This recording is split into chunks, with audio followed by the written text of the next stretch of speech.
অবাক কাণ্ড, তিনি ইংরেজবাজারের বিজেপি বিধায়ক তথা এবারের লোকসভা নির্বাচনে দক্ষিণ মালদার বিজেপি প্রার্থী, অথচ তার সন্ধান চেয়েই মালদা শহরের বুকে পড়ল মিসিং অর্থাৎ নিখোঁজ পোস্টার।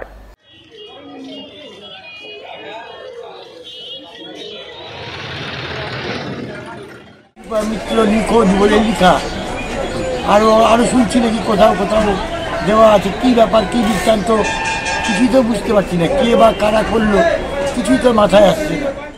বৃহস্পতিবার সাত সকালে এমনই ছবি নজরে এলো মালদা শহরে। কে বা কারা দিল এই ধরনের পোস্টার, তা নিয়ে তৈরি হলো জোর বিতর্ক। বিজেপি নেতা অম্লান ভাদুরীর দাবি, ইংরেজবাজারের বিজেপি বিধায়ক তথা দক্ষিণ মালদার বিজেপি প্রার্থী শিরূপা মিত্র চৌধুরী বর্তমানে প্রচারে ব্যস্ত আছেন, বিভিন্ন এলাকায় ঘুরছেন, অথচ তৃণমূল নোংরা ঘৃণ্য রাজনীতি করতে শিরূপা মিত্র চৌধুরীর নামে মিসিং পোস্টার দিয়েছে, যা সাধারণ মানুষ কখনোই ভালো চোখে মেনে নেবেন না। এটা একটা তৃণমূলের নোংরা রাজনীতি এবং রাজনীতিটাকে একটা নিম্ন রুচিতে নিয়ে কতটা নামানো যায় এটা কিন্তু তৃণমূলের থেকে শিখতে হবে। শিরূপা মিত্র চৌধুরী তিনি দক্ষিণ মালদার লোকসভার ক্যান্ডিডেট, বিভিন্ন জায়গায় তিনি প্রচারে ব্যস্ত আছেন। তৃণমূলের এই নিম্ন রুচির যে রাজনীতি, অসংসদীয় রাজনীতি, এটাকে আমরা ধিক্কার জানাচ্ছি। এর থেকে মানুষের মনে তৃণমূলের সম্বন্ধে একটা নেগেটিভিটি ছড়াবে।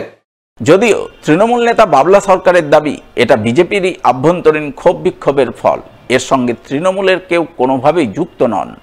এটা আজকের কথা না, এটা অনেকদিন আগের থেকেই, বছর দুয়েক যাবতই কোনো বিষয়ে ইংরেজবাজার বিধানসভার বিধায়িকাকে কেউ পায়নি এবং পার্টিরও একাংশ ক্ষুব্ধ ছিল।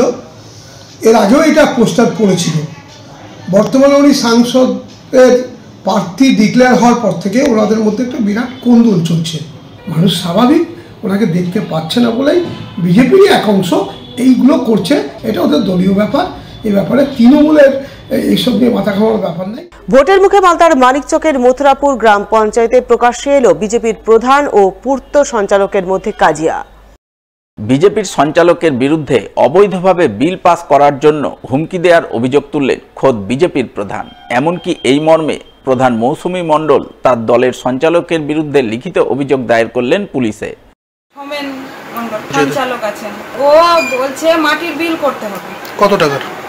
টাকার অ্যামাউন্ট জানা নাই, শুধু বলছে বিল করতে হবে। আমার স্বামীকে ফোন করে সময় রাত্রে সন্ধ্যা 6:47 ফোন করে ওকে বলে যে বিল করতে বললাম তো তুমি বারণ কেন করেছো, তুমি কে বিল বারণ করার? তারপরে ও অশ্লীল ভাষায় গালাগালাজ করতে শুরু করলো ফোনে, যে দেখে নিব, কালকে পঞ্চায়েত আসো, তোমাকে দেখে নিব, তোমার ফুটফুটি ঠান্ডা করে দিব, এইগুলো ভাষায় হুমকি দিচ্ছে যে তোমাকে দেখে নিব। যদিও সমস্ত অভিযোগ ভিত্তিহীন বলে দাবি করে উল্টে প্রধানের বিরুদ্ধে বিভিন্ন কাজে কাটমানি চাওয়ার অভিযোগ তুলে সরব হলেন বিজেপির পূর্ত সঞ্চালক সৌমেন মণ্ডল। এটা সম্পূর্ণ বেসলেস, মানে ভিত্তিহীন অভিযোগ আছে, ঠিক আছে? এগুলো মানে কথার কোনোই নেই। এবার যে বলেছে ওকে আমি ভুয়ো বিল করানোর জন্য বলেছি, এরকম কোনো তথ্য নেই, ভুয়ো বিল নেই। ব্যাপারটা হচ্ছে ও যেগুলো বিলের জন্য কাটমানি নিচ্ছে, তলাবাজি শুরু করেছে। কে নিচ্ছে? প্রধান নিজে নিচ্ছে। এবার সেটার বিরোধ করতে গিয়ে এই ধরনের কথা। সামনেই লোকসভা ভোট, আর এর মধ্যেই বিজেপি পরিচালিত মথুরাপুর গ্রাম পঞ্চায়েতে প্রধান ও সঞ্চালকের মধ্যে আভ্যন্তরীণ কোন্দল, একে অপরের বিরুদ্ধে কাদা ছোড়াছুড়ির ঘটনা প্রকাশ্যে আসায় জেলা বিজেপি নেতৃত্ব কিছুটা হলেও অস্বস্তিতে পড়েন বলে রাজনৈতিক মহলের ধারণা।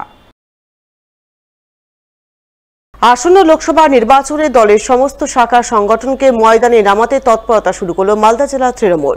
তৎপরতার অঙ্গ হিসেবে বৃহস্পতিবার বিভিন্ন শাখা সংগঠনের নেতৃত্বদের নিয়ে বৈঠক করলেন জেলা তৃণমূল নেতৃত্ব।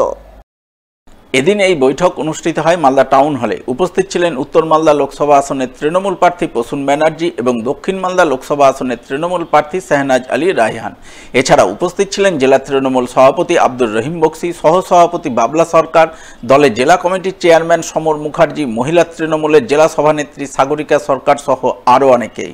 বৈঠকে উপস্থিত তৃণমূল নেতৃত্ব দলের মহিলা সহ বিভিন্ন শাখা সংগঠনের নেতৃত্বদের পূর্ণ শক্তিতে লড়াইয়ের ময়দানে ঝাঁপিয়ে পড়ে দলীয় প্রার্থীর জয় সুনিশ্চিত করার নির্দেশ দেন বলে জানা গেছে। উত্তর মালদার প্রার্থী প্রসূন বন্দ্যোপাধ্যায় এবং দক্ষিণ মালদার প্রার্থী শাহনাজ আলী রায়হান সাহেব এবং আমাদের চেয়ারম্যান সমর মুখার্জি এবং আমরা যারা জেলার বিশিষ্ট নেতৃত্বরা আছি, প্রথমে আমাদের যে জেলার বিভিন্ন ব্লক থেকে মহিলা নেতৃত্বে শহর এবং অঞ্চলে তাদেরকে দেখে আগামী দিনে আমাদের দলের কিভাবে আমাদের প্রচারটা হবে প্রার্থীদের সামনে রেখে পরিচয় পর্বের সাথে এটা একটা পলিসি।